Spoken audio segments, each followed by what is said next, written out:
এমন বিদায় কজনের কপালে জোটে। যেভাবে চ্যাম্পিয়ন হয়ে এক রাজস্বিক বিদায় নিলেন আনহেল দি মারিয়া। বুয়েন্স আয়ার্সের রিভার প্লেটের মনুমেন্টালে হঠাৎ বিশেষ আবহ। টানেল থেকে বেরিয়ে আসেন আর্জেন্টিনার কিংবদন্তি আনহেল দি মারিয়া।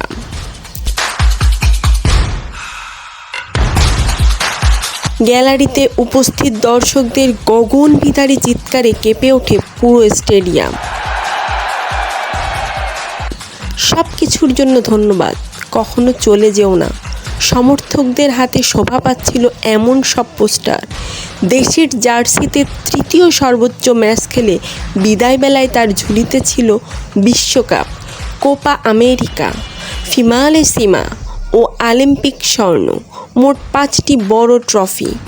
স্টেডিয়ামের জায়ান্ট টিভি স্ক্রিনে তার মেয়ের চিঠি পাঠের মধ্য দিয়ে শুরু হয় তার বিদায়ের আনুষ্ঠানিকতা। ডান পায়ের ইনজুরির কারণে আর্জেন্টিনায় আসতে পারেননি লিওনেল মেসি, কিন্তু মেসি এক ভিডিও জানাবেন না তাকে দি মারিয়াকে শুভেচ্ছা বার্তা পাঠিয়েছেন। বিদায় বেলায় জাতীয় দলের সকল ফুটবলারদের গায়ে ছিল 11 নম্বর জার্সি।